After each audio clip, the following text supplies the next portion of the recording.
Hello everyone, welcome to my YouTube channel Reenu Mittal Coaching Class. Say how are you all? I hope you all are doing well.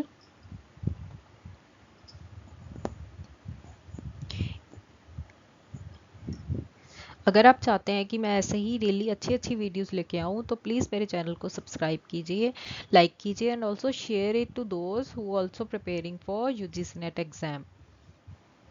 आज हम करने वाले हैं Indian logic from the very beginning, right. Starting से हम पढ़ेंगे कि Indian logic कहाँ से स्टार्ट हुआ, कहाँ से इसकी एग्जिस्टेंस हुई एंड कहाँ कैसे कैसे ये इंक्रीज हुआ, राइट। So let's start. कहते logic is the study of inference and argument. Logic क्या है? इन्फ्रेंस एंड आर्गुमेंट की स्टडी है। Epistemology is the study of the origin, nature and limits of human knowledge. The main objective क्या था? Is to give details of logic and epistemology in the different systems of Indian philosophy, right. कि हम क्या कर सकें, logic and epistemology की Indian philosophy में details को क्या कर सकें, डिटेल्स दे सकें, राइट। कहते थे logic and theory of knowledge of Indian systems are largely coloured by their metaphysical tenets. यहाँ तक कि कहते ये रिलेट किससे करती है? Theories of truth and logic and also उनके रेलेवेंस से भी in the different school of Indian thought and also relate with the theories of truth and error, right. To know about the system of logic in Indian thought, of the different means of knowledge accepted in the different schools of Indian thought, right। कि जहाँ different means of knowledge को accept किया गया था in different schools of Indian thought and also इनकी validity and invalidity of knowledge in the schools of Indian thought, right. सबसे पहले क्या था, ये थ्योरीज डील करती थी ट्रूथ एंड लॉजिक से एंड ऑल्सो उनके रेलेवेंस से। उसके बाद ये थ्योरीज को ऑल्सो रिलेट करती थी ट्रूथ एंड एरर से। देन उसके बाद आया कि हमने डिफरेंट मीन्स ऑफ नॉलेज को अंडरस्टैंड किया कि कैसे कैसे different schools of Indian thought ने उनको एक्सेप्ट किया एंड आफ्टर दैट उनकी वैलिडिटी एंड इनवैलिडिटी ऑफ नॉलेज को भी, कि स्कूल्स ऑफ इंडियन थॉट में कैसे उनको वैलिडेट किया एंड किन नॉलेज को इनवैलिडेट किया, right. Next, there are 4 factors involved in any knowledge. First factor is subject who knows, जिसको कि हम प्रमाता बोलते हैं। क्या बोलते हैं? प्रमाता। ऑब्जेक्ट क्या है नॉलेज का? जिसको हम बोलते हैं प्रमेय। The means of valid knowledge, right, कि किस तरह से हमें वैलिड नॉलेज मिल रही है, प्रमाण या प्रमाणा। And the result of valid knowledge that is resultant of valid knowledge that is प्रमा, राइट। सब्जेक्ट हु नोज प्रमाता, ऑब्जेक्ट ऑफ नॉलेज प्रमेय, मीन्स ऑफ वैलिड नॉलेज प्रमाणा and the result of valid knowledge प्रमा, right. कहते प्रमा क्या थी? एक वैलिड नॉलेज थी। नॉलेज क्या होती थी? वैलिड होती थी, राइट। नॉलेज क्या होती थी हमारी? वैलिड होती थी और इनवैलिड होती थी। नॉलेज क्या होती थी हमारी? वैलिड होती थी और इनवैलिड होती थी। वैलिड नॉलेज को हम प्रमा बोलते थे एंड नॉन वैलिड नॉलेज को हम क्या बोलते थे? अप्रमा, राइट। वैलिड नॉलेज को हम लोग प्रमा बोलते थे एंड नॉन वैलिड नॉलेज को हम क्या बोलते थे? अप्रमा।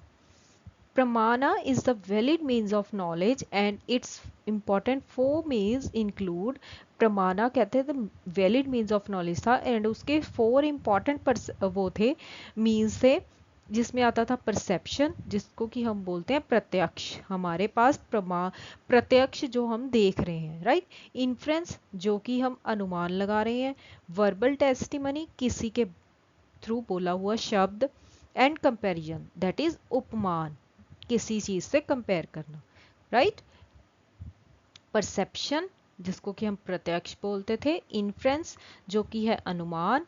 And verbal testimony that is शब्द एंड कंपैरिजन दैट इज उपमान, right.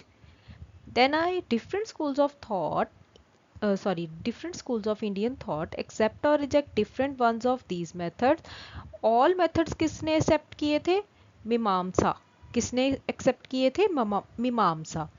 Perception, inference and testimony को योगा ने किया था।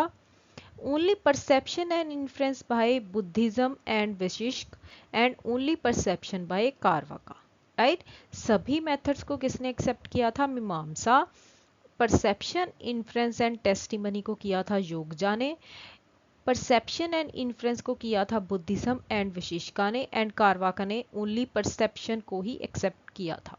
राइट, ये थे हमारे different different schools of thought. अब हम इनके बारे में क्या करेंगे, डिटेल में स्टडी करेंगे। सबसे पहले आ जाता है हमारे पास कारवाका एपिस्टेमोलॉजी। कहते हैं अकॉर्डिंग टू कारवाका स्कूल, प्रत्यक्ष या परसेप्शन क्या था? ओनली सोर्स ऑफ नॉलेज था। That is what can not be perceive through the senses must be treated as non existent. जो कि हम अपने सेंसेस से परसीव नहीं कर सकते, लाइक अपने आईज, ईयर, नोज, राइट, वो कहते एग्जिस्ट ही नहीं करता। They refute all other sources of knowledge. They admit only four elements, that is earth, water, air and fire. Right? उन्होंने क्या किया था? सभी सोर्सेज को रिफ्यूज कर दिया था। उन्होंने सिर्फ ओनली 4 एलिमेंट्स को एडमिट किया था, that they are earth, water, air and fire. Next आ जाता है हमारे पास जैन लॉजिक एंड एपिस्टेमोलॉजी। कहते हैं Jains have also critically examined the valid sources of knowledge. According to Jainism knowledge is of two kinds, right. Jainism ने माना कि नॉलेज 2 काइंड्स की होती है, प्रमाण एंड नया। प्रमाण means refers to the knowledge of a thing as it is, कि जैसी कोई चीज है हम उसकी नॉलेज वैसे ही क्या करेंगे, गेन करेंगे। एंड नया, नया is that particular stand point from which we deliver our judgement about a particular thing, right. कि वो चीज, किसी चीज के बारे में हम अपनी जजमेंट किसी और को डिलीवर कैसे करेंगे, वो होता था हमारा नया, राइट। प्रमाण मीन्स कि जैसे हमने नॉलेज जैसे हमने कोई चीज देखी वैसी ही उसकी नॉलेज गेन की, दैट इज प्रमाण। एंड नया क्या था? कि कैसे हम अपनी नॉलेज को किसी और पर्सन के पास डिलीवर करते हैं, राइट। बोथ प्रमाण एंड नया are essential for the full and true knowledge of a thing. Praman is that knowledge which illuminates itself and others without any hindrance, right? Hence Jains ने classify किया कि knowledge gained through प्रमाण into direct and indirect।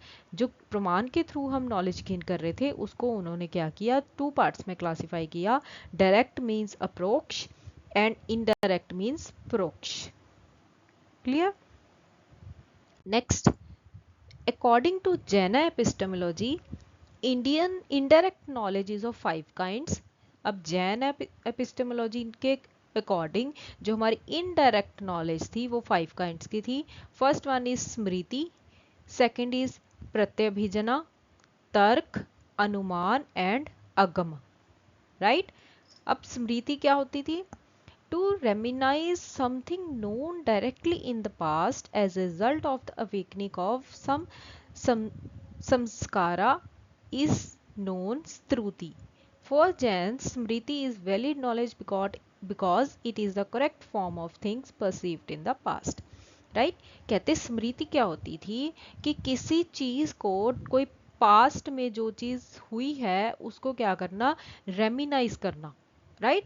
अपने mind में क्या करना, उसको remember करके रखना, दैट इज स्मृति। नेक्स्ट आ जाता था हमारे पास रिकॉग्निशन, जिसको हम बोलते थे प्रत्यभिजना। It is the scientific knowledge, synthetic knowledge contributed by direct perception and recollection, right। ये सिंथेटिक नॉलेज होती थी, कैसे मिलती थी हमें? कि किसी चीज को हमने डायरेक्टली परसेप्ट किया एंड ऑल्सो रिकरेक्ट किया। रिकरेक्ट कैसे करेंगे? अपनी स्मृति से। नेक्स्ट आ जाता था हमारे पास लॉजिक। लॉजिक को क्या बोलते थे? तर्क। कहते it is the knowledge of व्यक्ति बिटवीन पक्ष एंड साध्य। It depends upon the perception whether two things exist together or not in the past, present and future, right. कहते ये डिपेंड करता था परसेप्शन की दो थिंग्स एग्जिस्ट करती हैं, साथ में एग्जिस्ट करती हैं, या पास्ट में करती थी, प्रेजेंट में करती थी, करती हैं, या फ्यूचर में करेंगी। व्यक्ति इज ऑफ 2 काइंड्स, अन्वय व्यक्ति एंड व्यतिरिका व्यक्ति, right.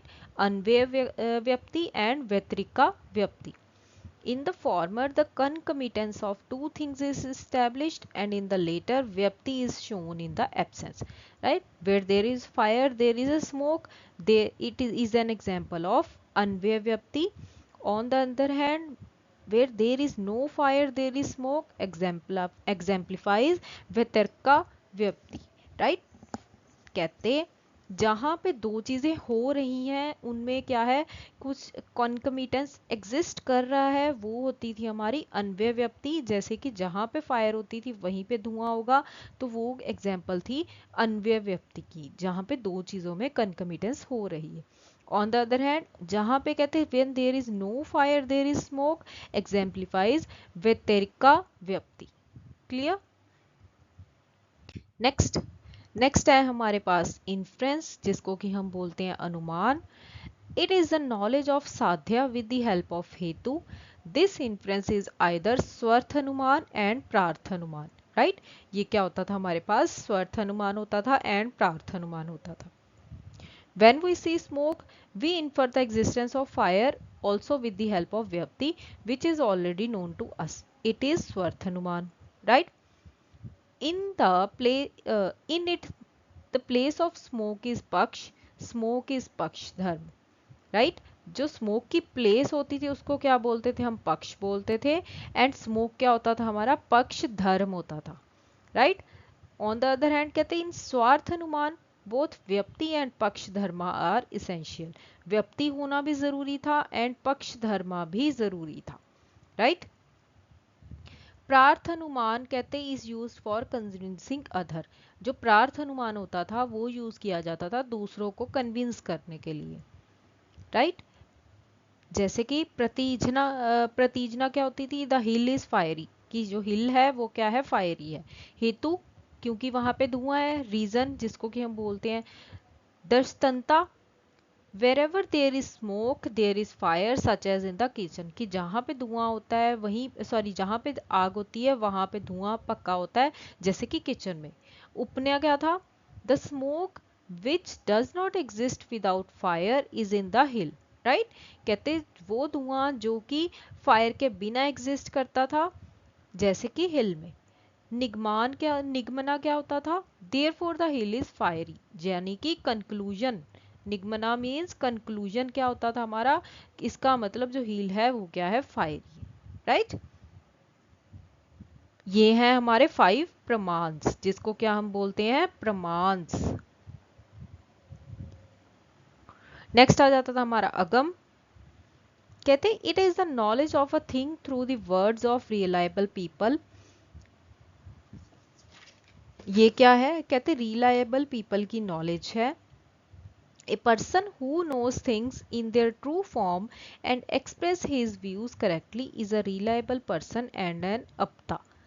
He is free from prejudice. His words befit the object which they are seeking to express. अगम क्या होते थे, दो काइंड्स के होते थे, लौकिक एंड अलौकिक, राइट। कहते ये क्या कैसी नॉलेज होती थी, जो कि एक पर्सन क्या करता था, जैसे किसी चीज को देखता था वैसे ही अपने व्यूज को एक्सप्रेस करता था, राइट। उस रिलायबल पर्सन को हम बोलते थे आप्टा। क्या बोलते थे, आप्टा, right. He is free from prejudice, कि उसके ऊपर कोई बर्डन नहीं होता था कि हमारे इन्फ्लुएंस में ही बात करनी है। वो जैसे किसी चीज को परसीव करेगा वैसे ही आपको क्या करेगा, नॉलेज डिलीवर करेगा। ये होता था हमारा अगम, right. Agam is of two kinds, लौकिक एंड अलौकिक। Lokik and alokik. Clear?